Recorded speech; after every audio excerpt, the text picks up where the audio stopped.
We have a full roster of things to do, and there's for those of you. Oh, we got a record going on. For those of you who are trying to keep up with the news, I highly encourage you to read our news roundup on Fridays. That encapsulates most of the election integrity news of note, and it's coming at us so fast. If you're like me, you wake up in the morning, and if you don't have a chance to check the news, you wonder what kind of news you missed, because it all seems so urgent.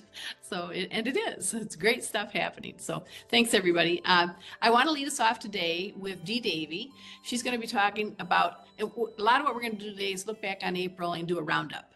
And so Dee is going to talk to us a little bit about the legislative committee and team and roundup for April. Go ahead, Dee. Thank you, Patrice. Thanks for the opportunity to give the roundup. So I'm going to touch on end of April and beginning of May, if I may, and start off with just a summary of what happened in the House election integrity meetings. April 29th, we had John Dross of election-integrity.info addressing the panel with the need for meaningful audits for elections in Michigan. John Dross is out of state of Michigan, but he's been working as a coalition partner with the election integrity, the National Election Integrity Force, and came to zoomed into Michigan to give his presentation. Also at the April 29th meeting, HB 4136 passed in the House, and that's the House bill that when applying for a hunting, fishing, or fur trade license, that agencies will provide voter registration applications. So that's positive news. The May 6th hearing just this week was electric. We had a return of Pastor Sewell and Ramon Jackson coming into the hearing chamber with 7 witnesses, all with very strong testimonies. One of his witnesses, Joanne Warwick, is a triple bar attorney who worked for John Conyers, and she gave a very powerful testimony on multiple counts. In general, the testimonies were regarding unlawfully putting names of people on voter rolls after they had moved. But I saw a new angle that Ramon brought up during the meeting, and that by inflating our voter rolls, one of the things that might be achieved is the appearance of falsely achieving a 50% voter turnout. I hadn't looked at inflated voter rolls from that aspect before.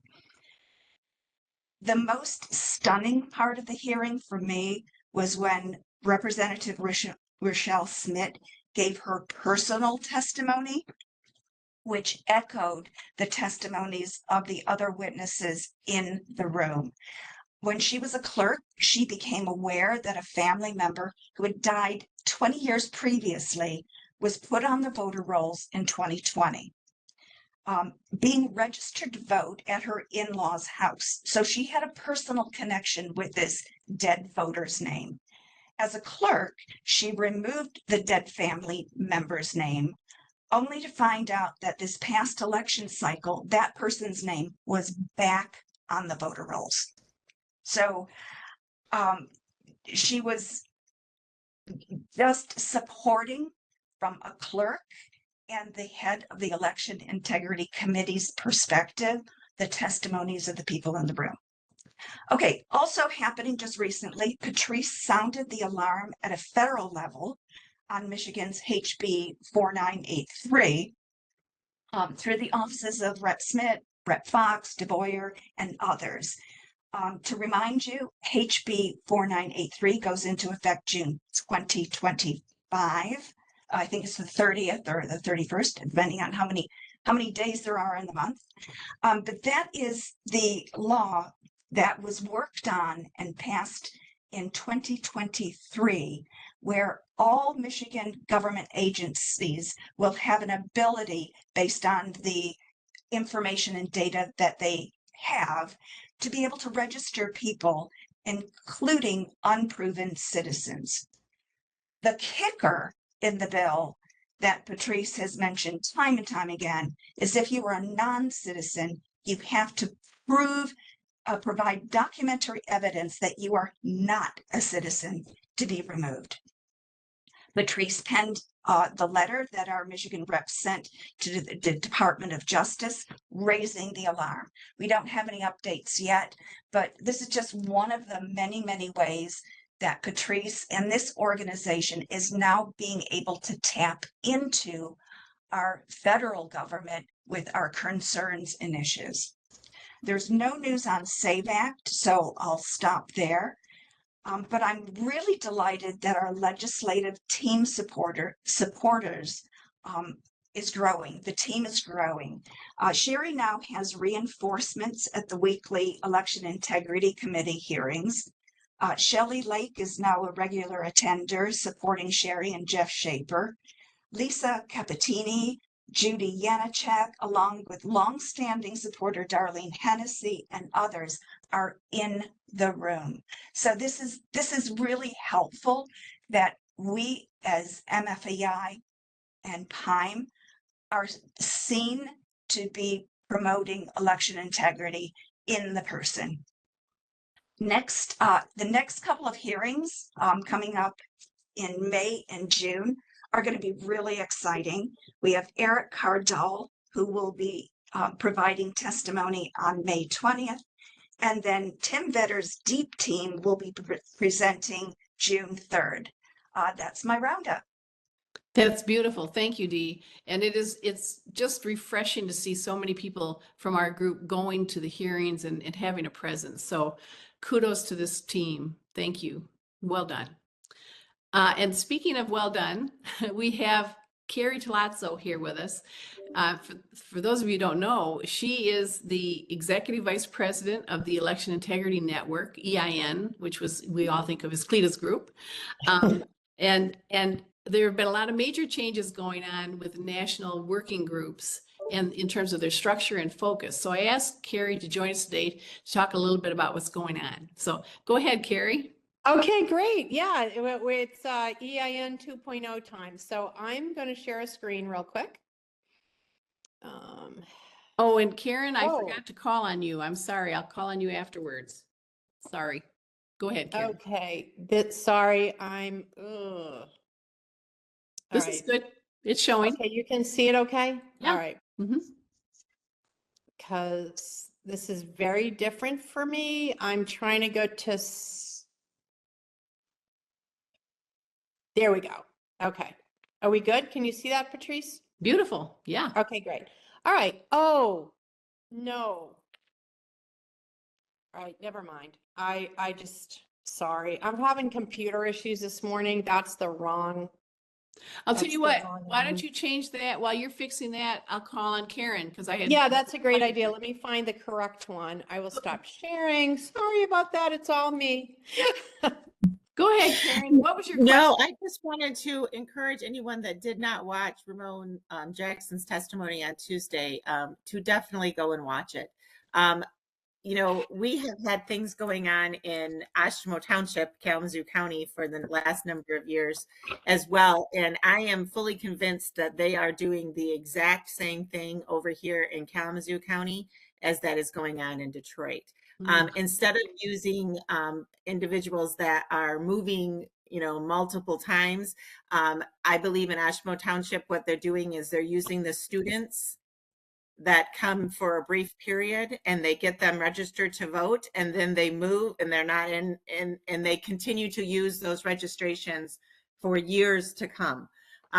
You know, Oshtemo Township itself, its local municipality, we have been in such controversy for at least 5 years, but I would say more like 10. But anyways, that being said, we cannot remove this board. No matter what the community does, it is impossible to get these people voted out.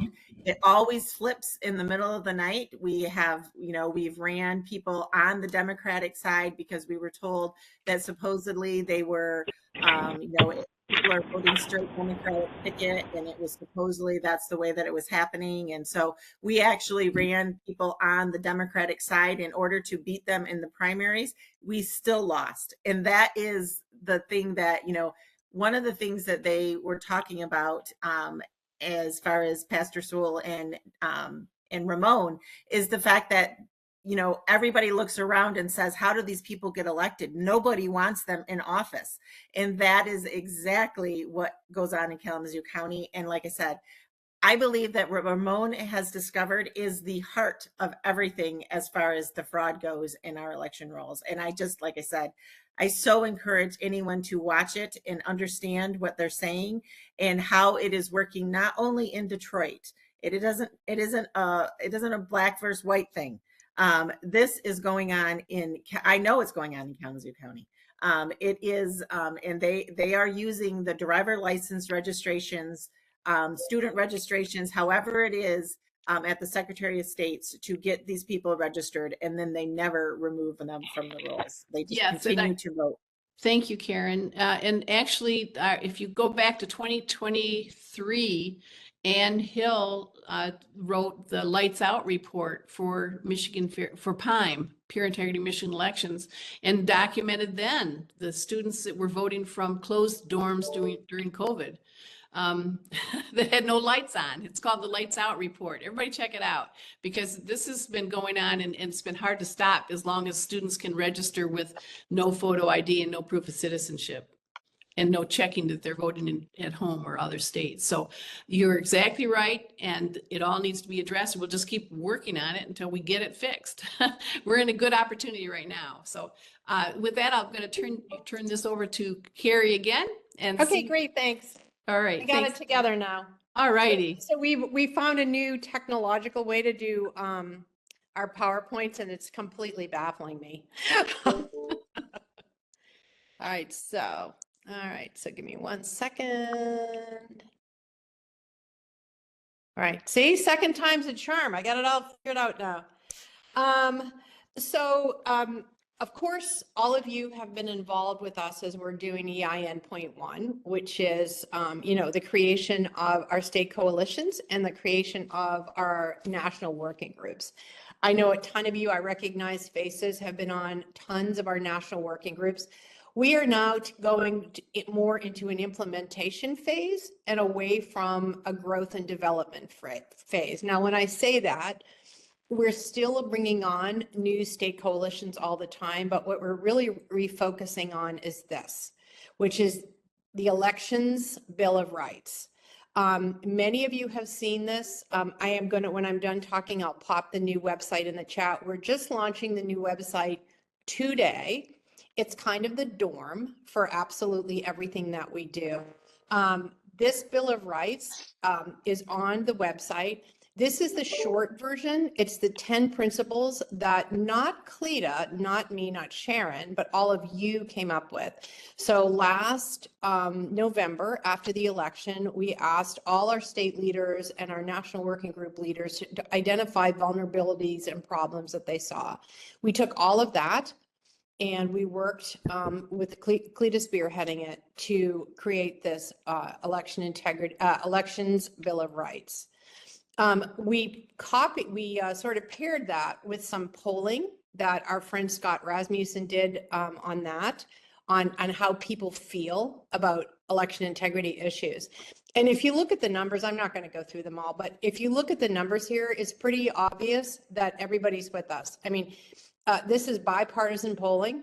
A pollster will tell you anything over 75% is technically everybody, and most of these are well over those limits. So this, again, this even includes liberals, some liberals who are perhaps not understanding what their own party is doing to their voting securities, and that's one of the things that we really want to try to overcome as much as we can. So again, building on the Election Bill of Rights and the former national working groups and the Rasmussen information about where the American public stands on this, we are now doing a whole bunch new national working groups. So if you used to go to the audits group, or you used to join me on vulnerable voters, or you used to join Ned on the Citizens Research Project, they haven't gone away. They've been merged into into groups with wider initiatives and wider goals. So this week we have election and accuracy and transparency. This does not have the leaders on it, so let me just go to that. They're all led by people you know.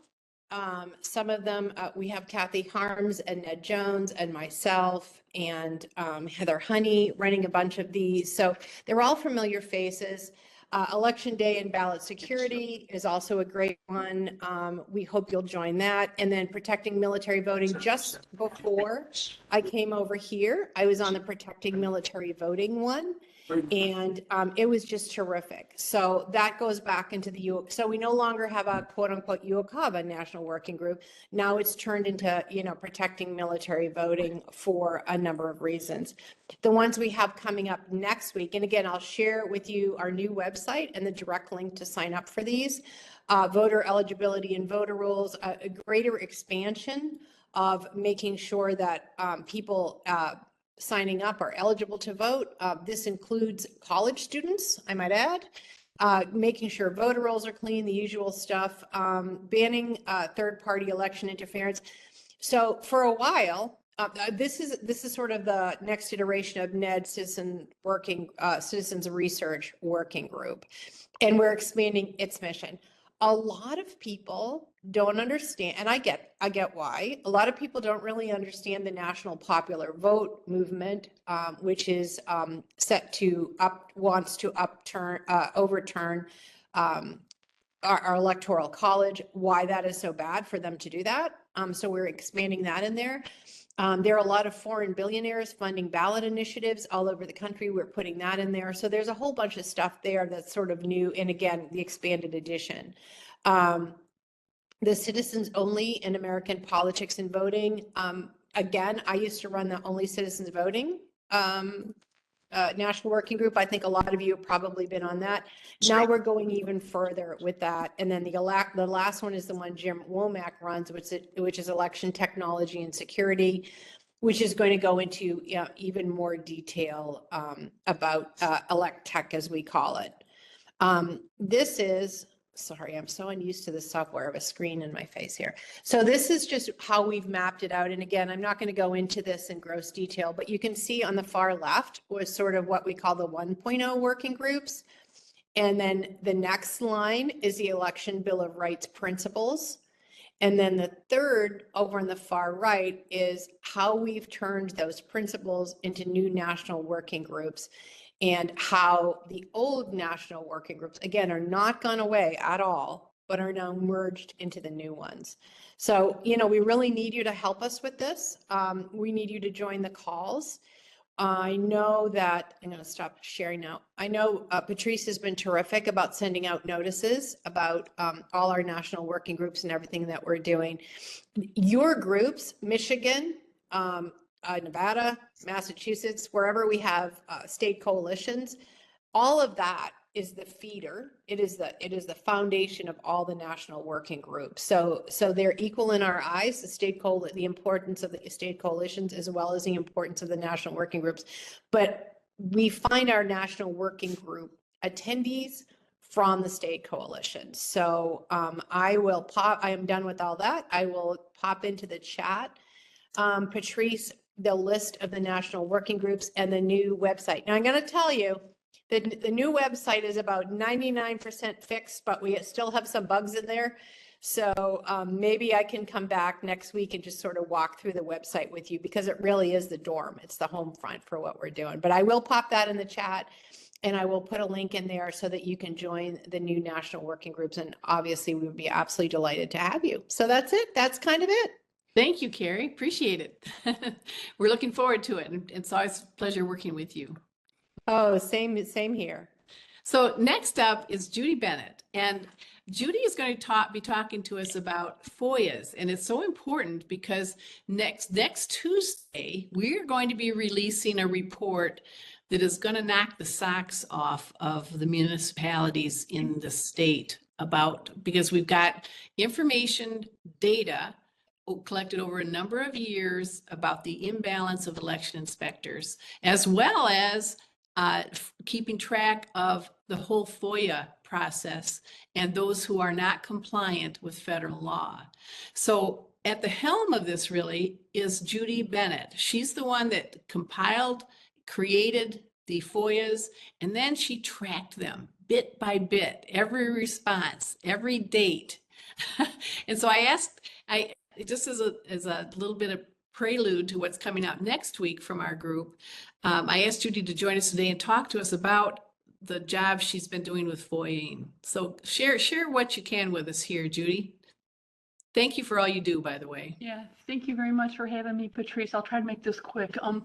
The FOIA I most recently submitted was we were looking for election workers that applied and were hired for the 2024 presidential election. I submitted a FOIA to 8 jurisdictions on November 18th of 24, and our goal was to discover all the partisan imbalances and transparency issues in our Michigan election inspector hiring. The municipalities that I FOIA'd were Detroit, Warren, Grand Rapids, Ann Arbor City, Ann Arbor Township, Sterling Heights, Lansing, and Dearborn.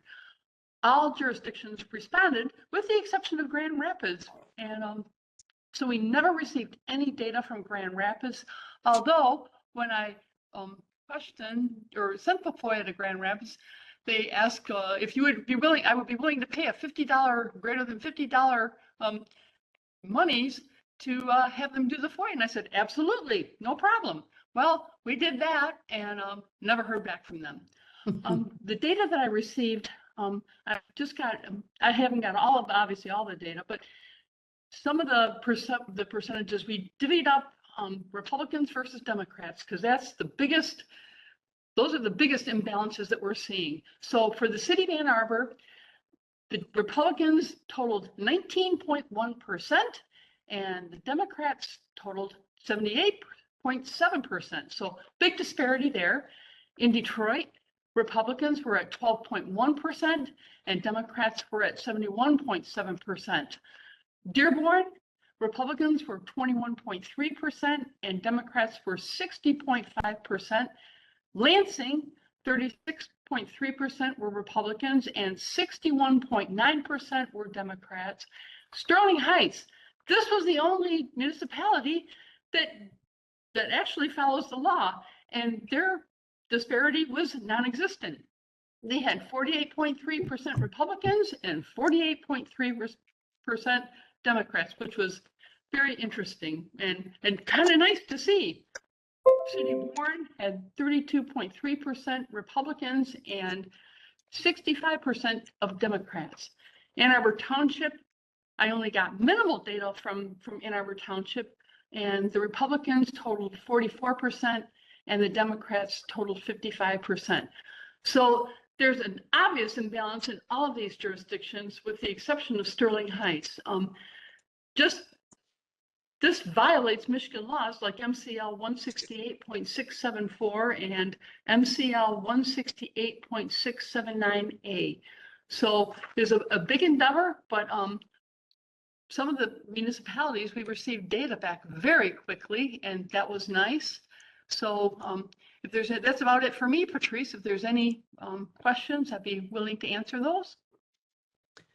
Well, Mark Faith is giving you an applause here. I'm not seeing any other hand. Oh, yes, Alan. Go ahead, Alan. I was just wondering, in the data collected, whether you're getting information about the actual applications to work. Yeah, some of them I did, but most of them just gave me workers that were hired. So that's how I can answer that. Okay, and I saw another hand. Janine, go ahead, Janine. Yes, did you FOIA Ann Arbor City or Ann Arbor Township? I FOIA'd both. And what did you find from Ann Arbor City? Okay, hang on, let me pull up my. Because I worked in Ann Arbor City. I've worked there since 2022, and I'm always the only Republican among 7 workers. And the people that I recognize at the receiving board, they report the same thing. I was the only Republican. That's why I have to show up at the receiving board. Oh my, Ann Arbor City, we had 19.1% Republicans and 78.7% Democrats. So Republicans were way low. 1 in 5. Okay, thanks. Just about what you were saying, Janine. And all this will be produced in a report. Elizabeth Bonner's been wonderful about creating graphs, and the report details in detail all this information and shows it pictorially. So it'll be very helpful, I'm sure, to everybody. Go ahead, Shelly. I was just going to say, so in my township, I'm in charge of hiring and creating the schedule for our workers. And those numbers are not, at least for ours, are not the same.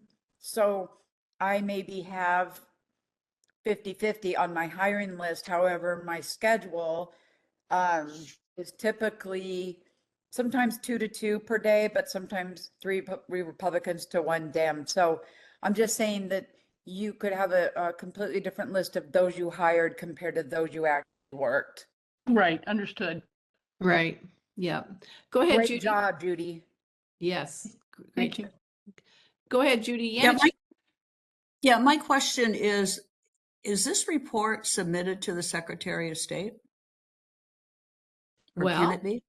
It sure could be. Yeah, we're going to release it and publish it on our website. We could certainly send her a copy of it. Yeah.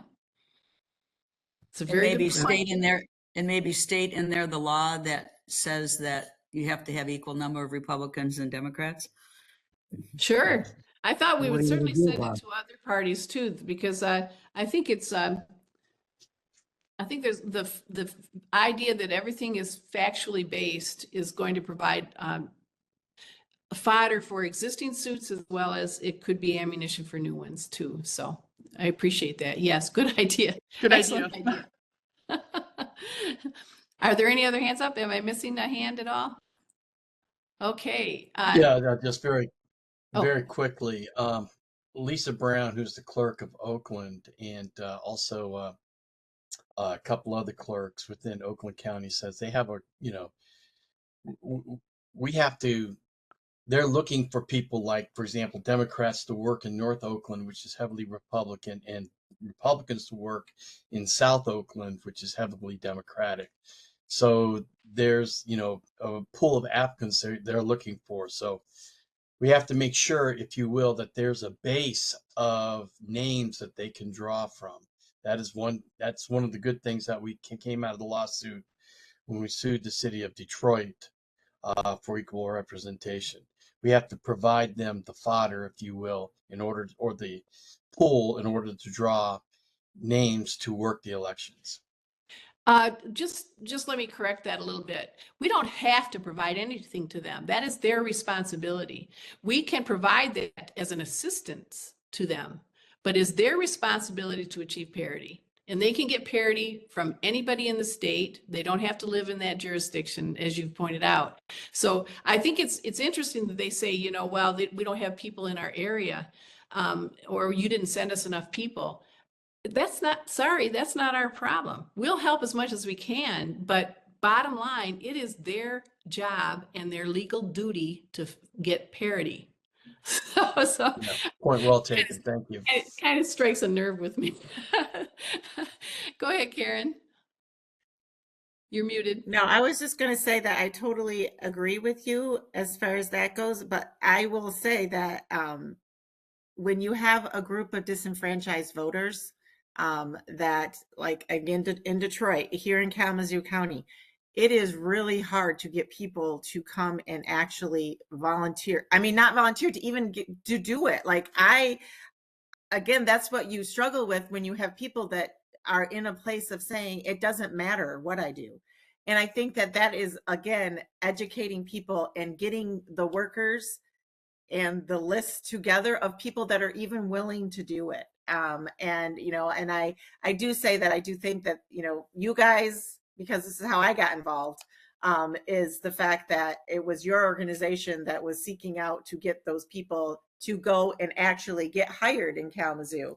I had no idea that it was even a paid position. It was all new to me. But I think that the continued reach out was very important because these guys, the Democrats have it the infrastructure is very defined. They don't have to look for anybody. They already have everybody. So, and that's where we have to kind of fill the void. Thank you. So. Go ahead, Allison, very quickly. Yes, real quick. What I do when I reach a group of disenfranchised, my vote doesn't matter people, the comment that I make to them is until they change the playing field for elections, this is all you've got. This is your only opportunity to express your opinion. Please do with that what you will. Thank you. Go ahead, Keith. You're muted. There we go. I just got to let you know, I'm pretty sure we do have the Grand Rapids list, so I got to figure out how to chase that down and get it for you. It definitely is not close to parity as well. I can confirm that for you. And that's been for the second election. The first time we monitored it, I made a big issue of that and actually had Brian Postumus use vulgarities at our county EC meeting against me for raising that, since he took offense that it was his sister. All right. Okay, let's go on here. All right, so I just let you know we've got the info and we're in the same boat. What I'm sitting with though is it's obviously a much bigger issue in Detroit, and we raised it with the Hoekstra GOP election integrity folks.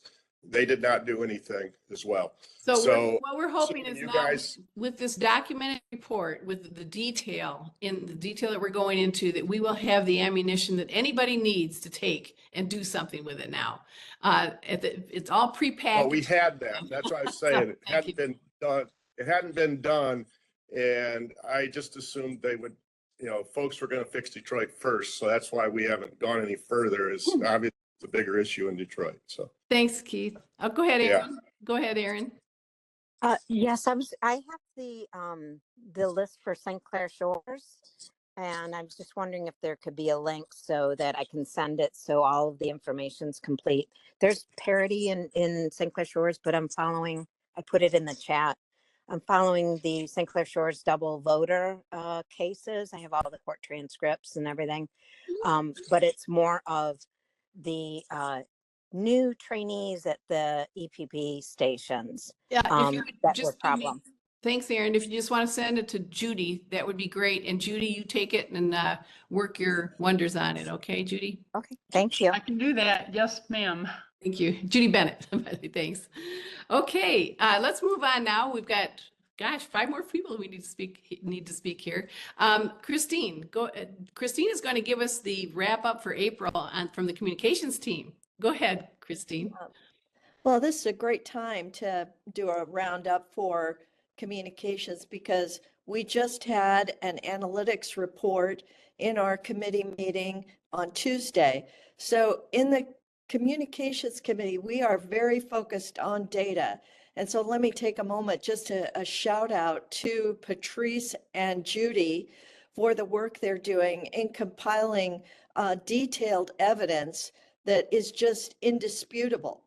And that's what we need, is indisputable evidence. So on the communications front, we are very data driven as well.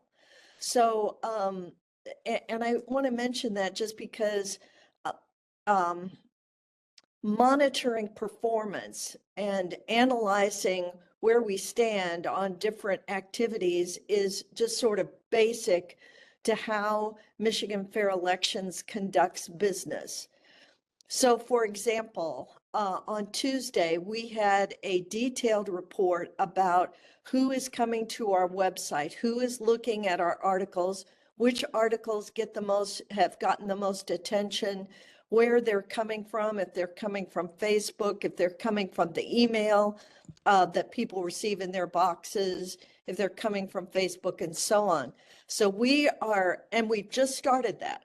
Okay, we started that in January, and we are accumulating data that we will, along the way, we're analyzing it and making changes so that, for example, we can see that our subscriber base is hanging tough. Okay, we're not in an election year at all. Okay, you might expect our subscribers to go down, but we're not.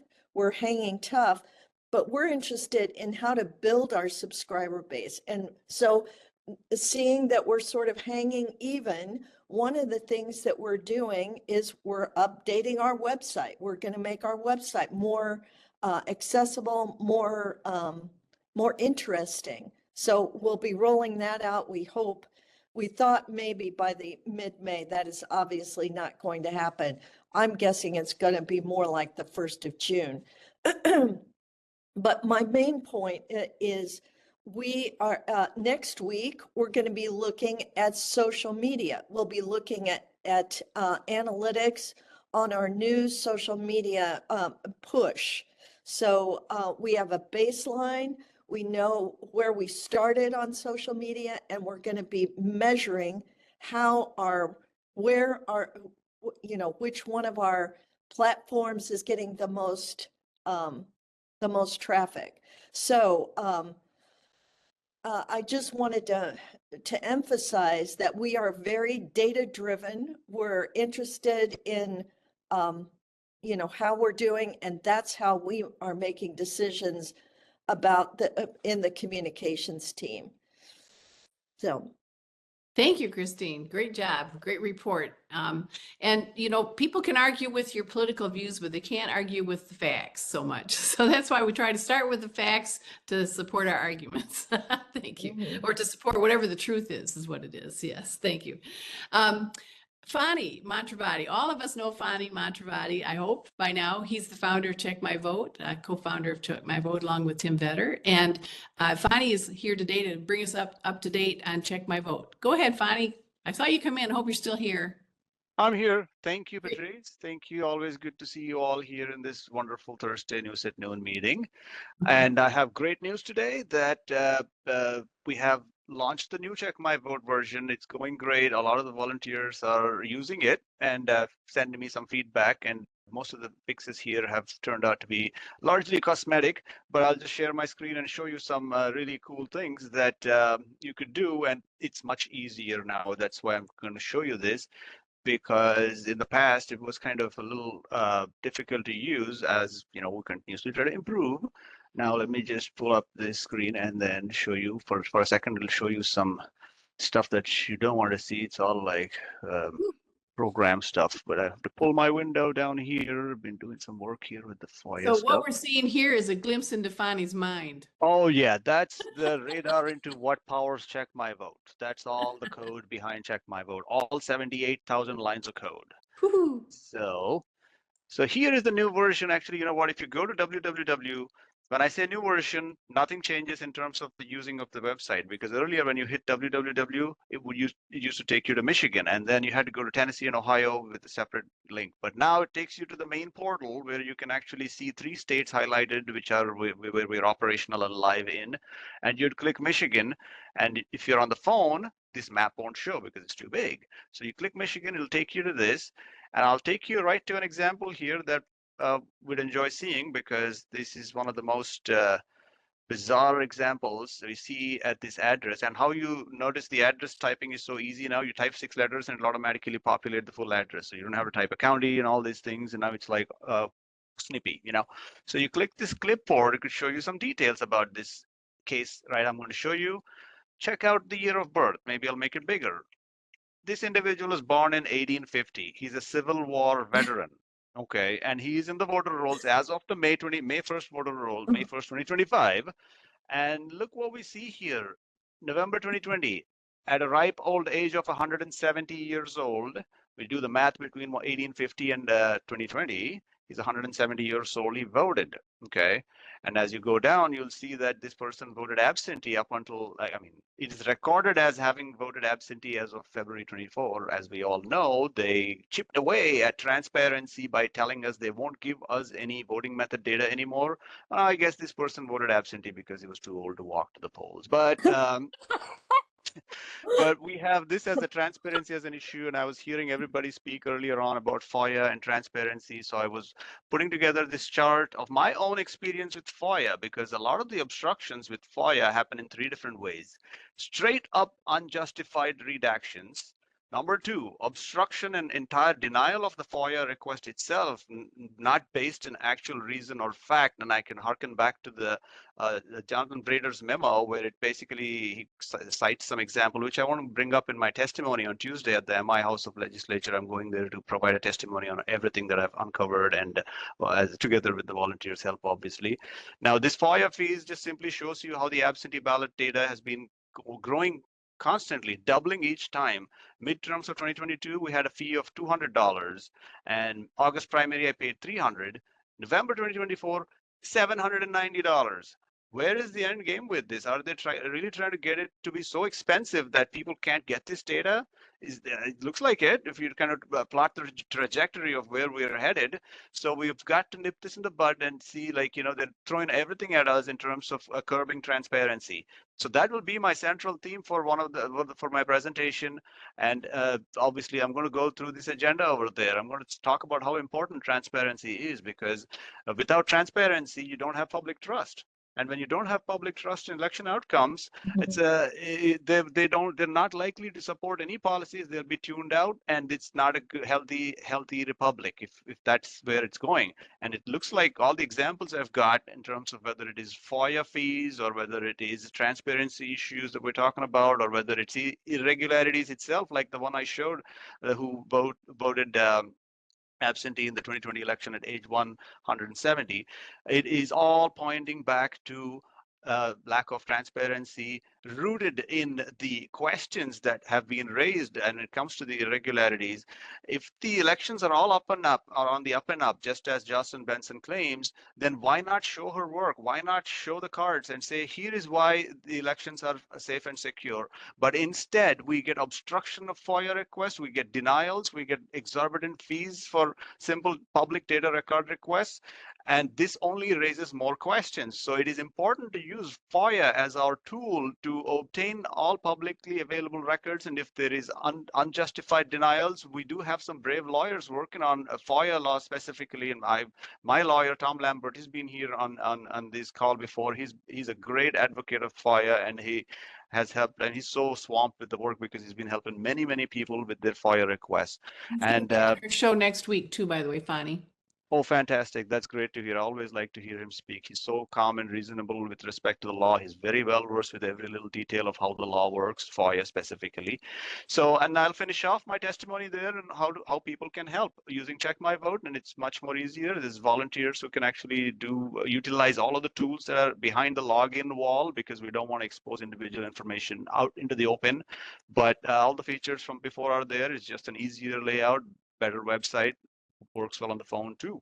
So my update is basically that hope to see anybody who is willing to make the hike up to Lansing Capitol building on May 13th at 9 a.m. because I'll be testifying that day. So here's an idea for the communications team. Why don't we do a Where's Waldo and see if we can find that voter and interview him and his family, the 170-year-old. You know, he's remarkable. He's remarkable. Oh yeah. You know what? Exactly. Jason Daniel Lemoyne is his name. And there is other examples too, that another person just put a note in Check My Vote just about last week saying that there is a person on the address of his address who voted in the 2024 election absentee, whereas he doesn't even know who that person is. That person just got planted on his address. And that is another example I will be showing. And I can just go right there if we have a minute here. That would be another interesting thing to see, because can we do that next week, Phani? Sure. We're going to run out of time here. Got it. Okay. Yeah, it's here right now, if you don't mind. This individual no longer at this address. So, I mean, that's all I wanted to show, really, that this person doesn't live at this address. This person flagged this individual and voted in the November 2024 election. So that's all I have. Thank you. Thank you very much, Phani. Great work. And what we're uncovering because we have access to your information is, you know, it opens everybody's eyes when they see that they've got somebody registered in their home to vote, or they see this fellow who's 170 years old finally stepping forward and voting. So anyway, go ahead, Kristine. Oh, I was just going to ask, where are they saying Jason lives? Or is that his name? What's his name? Lemoyne, Jason Lemoyne Daniel from Flint. Okay. Okay, so he's somewhere in 3602. Flint. Yep, 3602 Race Street. You can put it in Check Okay. My Vote and you'll see it'll come up. 3602 Race Street. As soon as you type that, it'll auto-populate the address. Okay. Thank you, Phani. You're welcome. You. That's great. Thank you, everybody.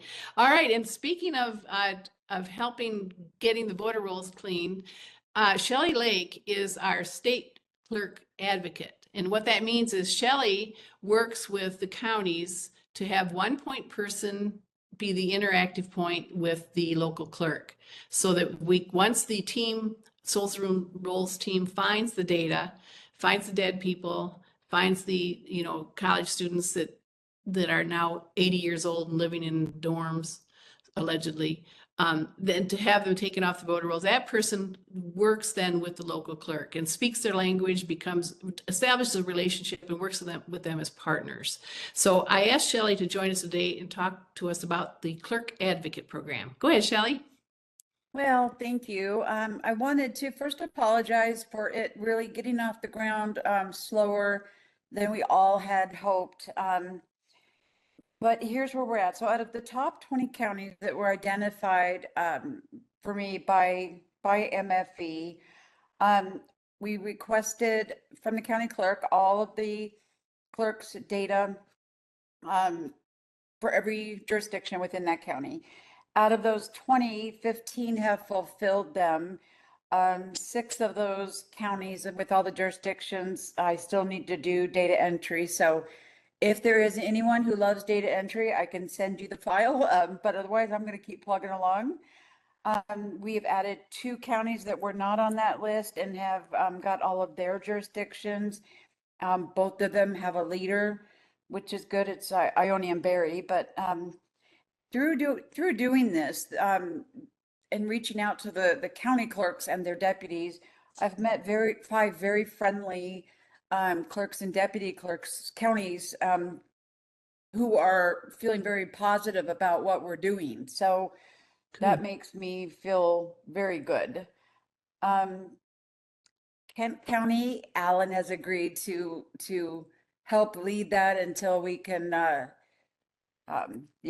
if he doesn't want to do it, find someone to be overall. But here's my next step is to finalize that job description and get it out, but have weekly updated status reports to MFE, and those 20, I'll probably start, the top 10 I think really need leaders in each county. And I've gone through and written down everyone that's on this call and what county you're from the screen. So beware, I may be calling you to see if you or someone if you're in those top 10 counties: Wayne, Oakland, Macomb, Kent, Genesee, Washtenaw, Ottawa, Ingham, Kalamazoo, and Livingston. Would be willing to at least help us get off the ground as the leader. That would be really great. I've also got a great person in, I don't know how to say it, Iosco County. That's right. Oh, wow. Who is doing wonderful. She's working with Check My Vote, and Kelly is really incredible. So that's kind of where I'm at. I would like to get out an introduction email. Those counties that have a leader, that leader will be the person sending out the introduction to the Clerk Advocate Program. We're really there to help clerks do whatever. Yes, clean up the voter rolls, but also we're going to remind them gently, hey, remember, it's a law to retain your data for 22 months. But we're going to be there for anything. Since I'm on the Facebook page of the Municipal Clerks Association, I see a lot of what they're asking, what they're concerned about, what they're frustrated with. So we'll be trying to address those problems as an advocate. How's that? Beautiful. Thank you, Shelly. Thank you for welcome. stepping forward to lead this charge. It's an important role. So thank you very much. Appreciate it. All right. Jacky, I'm going to have you hold off just for a second. I want to announce our All-Star Award winner of the week. For no particular reason other than that I just can't help myself. I can't wait any longer. But all of you in one way or another have probably interacted with this person or seen this person on the program. This person has been a trainer for Souls to Rolls. She has trained clerk advocates. She has worked with Check My Vote on a steady basis. She leads meetings that deal with a lot of issues, and also was a Stand Up Michigan chapter leader. So Janine, it is my pleasure to award the All-Star Award this week to Janine Iyer, who she's also a member of the Board of Directors of Michigan Fair Elections.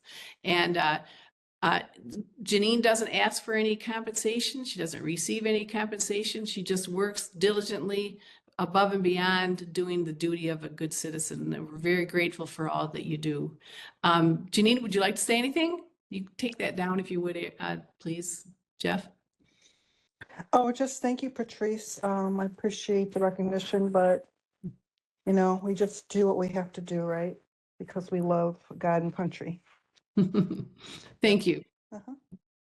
All right, thanks, Janine. Okay, and now, thank you, Jeff. Jacky Eubanks is our field operations director, and she goes a million miles a minute. She's very focused. She's been on a lot of podcasts lately, doing a great job talking about ranked choice voting, as well as helping equip the chapters that she's adding hand over fist with information that they can produce in their monthly meetings. So Jacky, take it away. So some good news this week. After really chipping away at St. Clair County, I know that we had a brief withdrawal of leadership from that county. I went there several times this week, and it looks like Eileen Tesh, who is a great patriot, and she's the chair of the Elections Integrity Committee for the St. Clair County Republican Party. She has offered to step up and take on the role as chapter lead for our chapter in St. Clair County, which is wonderful, along with Mike Grover, who's another great patriot, who's very passionate about elections and has given me opportunity to speak before his We the County chapter in St. Clair County. So things are going really well there, adding more and more people to the task list. I also want to thank the organization Michigan Matters in Macomb County, because they have generously offered to hand out our anti-ranked choice voting literature at basically all of the Memorial Day parades and festivals going on in Macomb County. So they have already decided they're going to have a presence at all of them, and that they are happy to hand out our literature, which I think is wonderful. This is what we need, is an expansive network of activists taking the initiative to go to these upcoming public events, community events, and spread the word. Some general updates from the field. I know that Rank My Vote had announced that they will likely push back their ballot proposal language until the Board of State Canvassers meeting in June. Now, it was proposed that could be a ploy, that they're trying to, throw us off so that we can't organize and have public comment ready for the Board of State Canvassers meeting on May 16th. So this is something to keep in mind. We will be monitoring to see if suddenly their language becomes public before the May 16th meeting next week, or if they suddenly are on the agenda. But just letting everybody know that it appears they're going to be pushing back until June, and that they may have a new launch date, which will be July 4th. Now, be that as it may, I do think it's imperative that we do launch handing out the anti-ranked choice voting literature sooner rather than later, because we can never falter getting out ahead of the curve. So I think that if you are a part of let's say a grassroots organization, not necessarily linked up with us just yet, or you know of a grassroots organization that's going to have a booth at an upcoming fair or festival, please let me know, and we'll be sure to get you some literature to pass out. And then kind of the final thing is, we drafted a resolution denouncing ranked choice voting last week. And over the weekend, I was able to make contact with a number of executive board members on various groups, whether that's parties or districts or other grassroots organizations, and everybody is on board to pass a resolution denouncing ranked choice voting. So I think this is the right direction that we're heading in. with all the public outcry over it, I think that we'll be able to push the Overton window away from it. That's fabulous. The fact that they could be delaying it means that you don't delay if you're winning. So it means that they are afraid that they were going to get trumped. So that's a good sign. That's a very good sign. So I'd like to know more about that, because we do have people flying in from Minnesota to testify at the hearing as legal counsel. So let us know about that. Now is a good time. We've got 3 minutes here. Is there any new conversation people would like to bring up? Judi Bennett, go ahead. This is Paul Yanachek. This is Paul, Paul. her husband. Timing wise, if they delay to July 4th and they have 180 days to gather 600,000 signatures, is that enough time to get it for the November 26th election? No. I'm not sure of timing. I don't think they could do it. I'm no expert at that, but I wonder, doesn't make a lot of sense. But anyway, okay, thanks. That's a very good point, because that's what happened when I can't remember what ballot proposal it was that we were very much supporting, and we didn't get enough signatures fast enough to get it on the November ballot, and then the opponent got it onto the ballot, and that's how we ended up with, I think, Proposal 2 or Proposal 3 passing. So, Paul, that's a really good question. We'll have to count back. It's 180 days, and it's more than that, actually, I think, because they've got to have time to get it on the ballot. And the ballot has to be finalized 45 days before the election, so it can be sent out to overseas folks and absentee folks. So, yeah, I think you might really be onto something there. I'm just not sure of the process and the timing, but I always thought there was timing issues. That you'd have the proposal ready by a certain date to get it on an election. You know, Patrice, Thanks. they're way behind schedule. They originally were going to start, their original plan was that they were going to start gathering signatures in May. So they are way behind. Yeah, so too bad.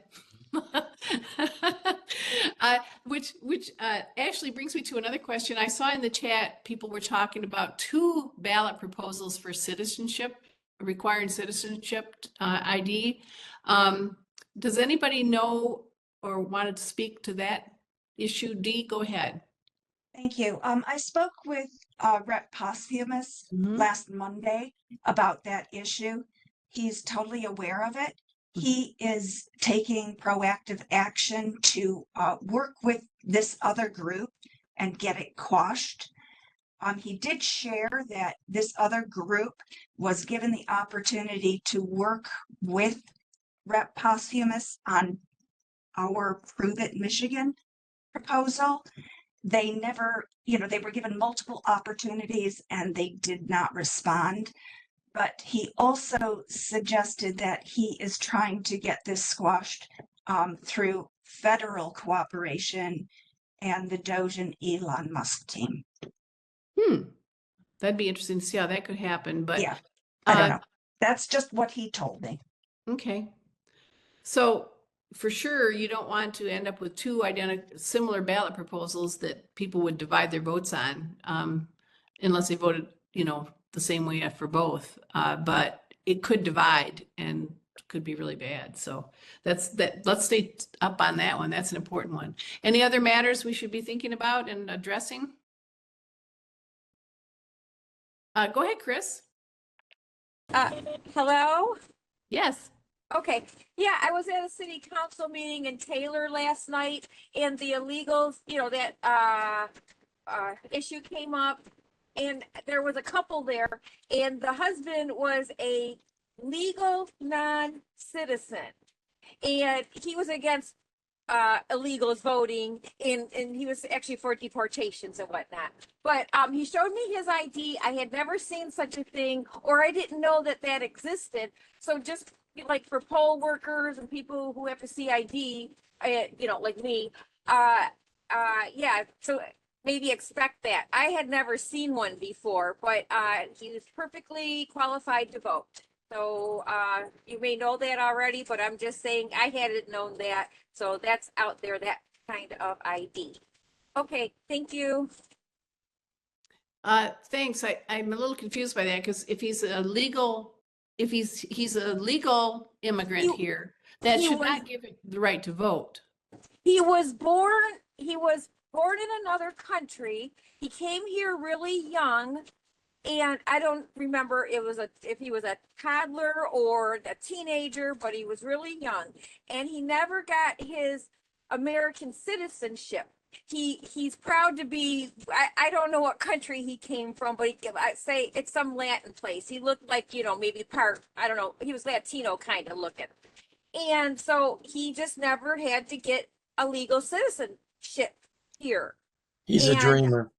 He's a dreamer. Oh, yeah. okay. That's what it is. But he told me he's qualified to vote, and he showed me the ID. Oh, a dreamer? Okay. So No, so dreamers are not allowed to vote. So he is battling with misinformation, and if you can get a hold of him, or at least let the clerk know that what he told you, so that she or he can correct him. Okay. Thank you for bringing that up. Thank you, Chris. Okay, Yeah. you're welcome. Because I had got up and spoke at the podium, and I referred to the documents as when we were, because our city is working with ICE. So I said that I wanted the illegal non-citizens gone. And so this particular couple after the meeting said I said that properly. And he said, because he was a legal non-citizen. Exactly. And it's fine, but he still can't vote. Not supposed to vote. Okay. Interesting. Okay. Thank you for Thanks a lot, clarifying everybody. that. All right. Thanks, Chris. Okay. Well Oh, done. you're welcome. Okay. Thanks for joining, everybody. See you next week. News at noon. Bye.